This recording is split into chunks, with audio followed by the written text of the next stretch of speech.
Olá, eu cumprimento você. Hoje eu gostaria de discutir os diferentes pontos de controle no contexto de uma extensão de pernas com você. Os pontos de controle diferem um pouco entre a extensão da coxa e a extensão da panturrilha, mas esses são pontos que definimos que cada paciente basicamente deve alcançar e que também cada paciente alcança. Isso dá a eles um pouco de segurança no planejamento, ou seja, um padrão onde eles podem se orientar, onde você também pode entender um pouco melhor, basicamente, a extensão e também planejar como se recuperar e assim ter uma segurança. Quando começamos é o dia da cirurgia. No dia da cirurgia, eles chegam ao hospital. Então, eu realizo a cirurgia na área da coxa, que leva cerca de 2h30 a 3 horas para ambas as coxas.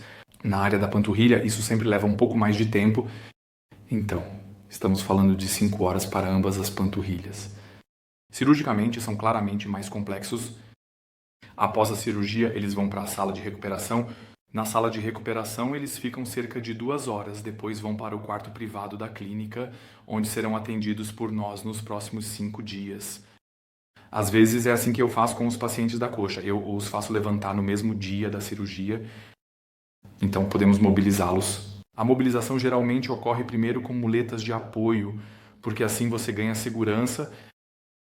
Lá eles podem sobre treinar uma marcha controlada, mas muitas vezes acontece que eles sentem um pouco de tontura, um pouco de náusea e pressão arterial baixa devido à anestesia.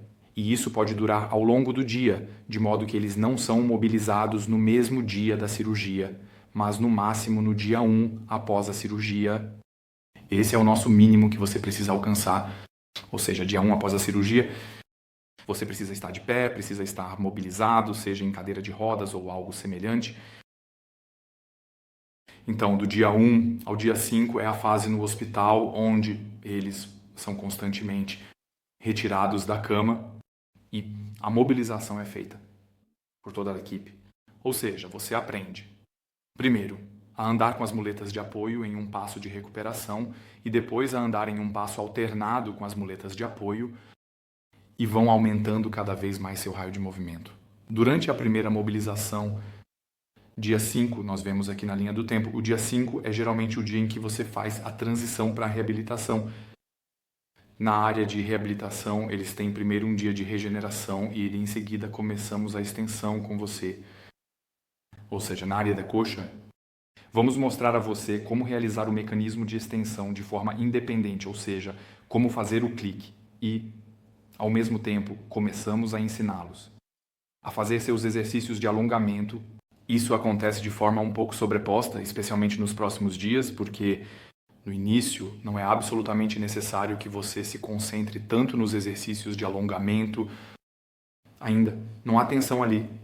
Você primeiro cria a tensão, depois de alguns dias das semanas clicando, então a musculatura está em tensão. Isso não é prioritário na primeira fase, então você definitivamente precisa passar pelo checkpoint de clicar de forma independente. Ou seja, você precisa realizar o processo de extensão na reabilitação de forma independente e sem problemas. Isso é geralmente alcançado por todos os pacientes.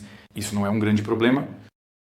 E então, o próximo foco é ensiná-lo a como você pode realizar os exercícios de alongamento de forma independente, como você pode fazer as mudanças de posição de forma independente, porque tudo isso é um pouco diferente quando se tem pernas móveis em comparação com pernas rígidas.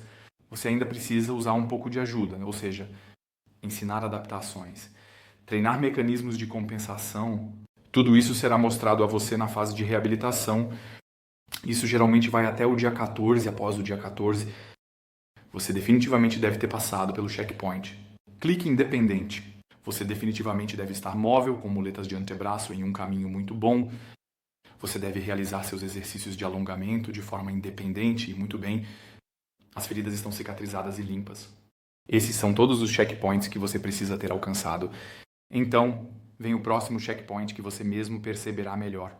Ou seja, a fase de tensão. A fase de tensão começa mais ou menos na região da coxa, a 1.000 cm e geralmente dura algo em torno de 4 a 5 centímetros. Isso é muito alto, individual, e eu recebo esse feedback dos pacientes repetidamente.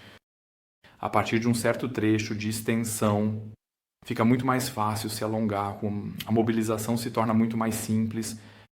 E aí todo o processo, se você conseguiu chegar até aqui de manter o equilíbrio, fica muito mais fácil em comparação com antes. Em geral, isso está na faixa de 4 a 5 centímetros, onde fica um pouco mais fácil e onde você definitivamente deve ter encontrado seu equilíbrio. Ou seja, a fase importante e realmente cansativa é na fase entre 1,5 e 4 centímetros. Você deve prestar atenção para estar em equilíbrio, deve se certificar de que está móvel e, de qualquer forma, deve evitar déficits musculares. Após os 4 meses, você deve ter desenvolvido uma rotina estruturada. A rotina diária deve ser basicamente a mesma todos os dias, então corra a maratona até seu objetivo, seja ele qual for, 8, 9, 10 centímetros. E então, você para com o clique. Então você alcançou o ponto de controle, por assim dizer. O clique, aqui temos entre as etapas nossas radiografias. Fazemos radiografias geralmente a cada 6 a 8 semanas e depois novamente aos 10 centímetros, ou seja, no final de toda a extensão, conclusão de toda a extensão. Depois disso, a fase de consolidação continua. Durante a fase de consolidação, no espaço ósseo, ainda precisa se solidificar primeiro, ou melhor, o osso precisa crescer novamente. Se você tem baixa tensão, ou seja, se você está equilibrado, idealmente sem déficit muscular, com quadris eretos e pernas fechadas, então você pode esperar ter uma marcha razoavelmente normal, sem muletas de antebraço, aproximadamente 8 a 12 semanas após parar a extensão. Isso é o mais rápido que você pode alcançar. Para isso, essas lacunas precisam estar razoavelmente fixadas ósseas. Enquanto ainda não estiverem fixadas ósseas, você sempre terá uma marcha um pouco instável. Eu vou explicar isso novamente em outro vídeo. Enquanto ainda estiverem abertas, você terá problemas com a marcha normal. Assim que estiverem fixadas, você terá a chance de andar normalmente. Ou seja, o foco aqui não está apenas no trabalho de alongamento, mas também no fortalecimento muscular e na otimização da marcha. E então, depois que você alcançou tudo isso, 8 a 12 semanas após parar com o clique, você também terá a chance de começar a se exercitar novamente. Ou seja, então eles começam bem devagar a se treinar na esteira. Eu recomendo sempre começar devagar. Ou seja, comece com 5 km por 5 minutos e faça isso 4, dos 7 dias da semana. Ou seja, tudo o que você faz na fase de consolidação, no esse contexto, do desenvolvimento esportivo e da regeneração após uma extensão da perna. Você precisa fazer isso devagar e em etapas. Não adianta nada se você começar a ir na esteira e tentar correr como fazia antes. Aí você vai sentir dor depois. Mas você precisa criar uma linha de base, um nível baixo, para começar a fazer isso de forma consistente, 4 dos 7 dias da semana, e então aumentar lentamente a cada semana. E eu recomendo que você aumente sempre de forma alternada, ou seja, na semana seguinte você aumenta a duração da corrida em 5 minutos, depois aumenta novamente 1 km HA velocidade, depois mais 5 minutos de duração e assim por diante. Então você terá um período de semanas a meses onde poderá retomar sua adaptação esportiva normal. O mesmo vale para o treinamento de força. Aqui também temos diretrizes bem claras. Até 12 semanas. Após a extensão, nesse período, também incorporamos exercícios de fortalecimento muscular. Quando eles começam a fazer exercícios de fortalecimento novamente, aí eles começam, por favor, primeiro faça esses exercícios sem peso. E então você pode adicionar 10 quilos de peso a cada 2 semanas, para que seus músculos e ossos tenham tempo de se adaptar lentamente. Quando falamos sobre a área dos pontos de verificação na região da panturrilha, é quase idêntico. Está se alongando um pouco mais. Temos o dia da cirurgia. Aqui a cirurgia dura cerca de 5 horas, depois temos a sala de recuperação e basicamente depois disso, o quarto do hospital. Aqui, em geral, nós fazemos os pacientes se levantarem apenas no primeiro dia pós-operatório porque eles ainda têm drenos. Os drenos precisam ser removidos primeiro. A mobilização no início é um pouco mais difícil. Ou seja, o primeiro progresso na região da panturrilha é sempre um pouco mais lento e longo em comparação com a região da coxa. Então temos o próximo ponto de verificação. Quando você vai para a reabilitação, A troca entre o hospital e a reabilitação na região da panturrilha acontece após 7 dias, não após 4 ou 5 dias, mas sim após 7 dias. Ou seja, você ficará um pouco mais de tempo na área do hospital, apenas para monitoramento, para garantir que está tudo bem e porque eles precisam de um pouco mais de tempo para se mobilizar de forma fluida. Na área de reabilitação, o processo ocorre da mesma forma que na área da coxa. Lá, eles são ensinados a clicar de forma independente.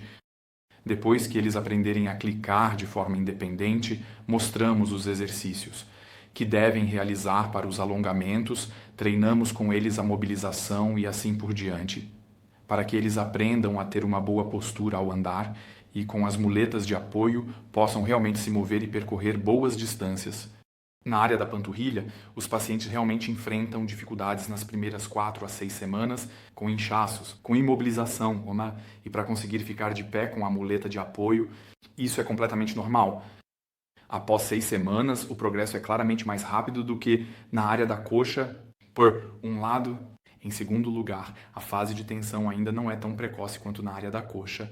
Isso ocorre simplesmente porque eles têm menos massa muscular na região da perna e essa massa muscular tem maior probabilidade de unilateral, ou seja, na área da panturrilha, eles não têm toda a massa muscular na parte da frente, nem 360 graus de forma circular como na área da coxa.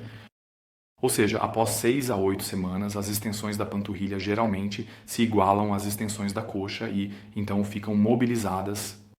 O foco na extensão da panturrilha realmente está na mobilização, ou seja, você precisa ter uma boa postura ao andar, você precisa caminhar, você precisa se mover. Então vem o próximo ponto de controle. Para a extensão, a parada da extensão é comparável à da área da coxa. De 8 a 12 semanas depois, eu esperaria uma postura normal ao andar, assim, aos poucos, com as muletas sendo retiradas. A ossificação na área da panturrilha leva muito tempo, e isso é completamente normal. Na área da panturrilha, eles levam quase o dobro do tempo que leva para se ossificar, em comparação com a área da coxa, mas é assim que é. Eles precisam basicamente, tenha paciência, fazemos radiografias regulares depois disso. E assim que a ossificação estiver concluída, você pode começar novamente. Com o treinamento, pode voltar a usar a esteira, assim como na área da coxa, ou então continuar. Espero que as fases individuais tenham ficado claras e você teve uma visão geral sobre as proporções individuais, ou seja, a extensão de cada uma delas, e a imagem geral ficou um pouco mais clara. Muito obrigado.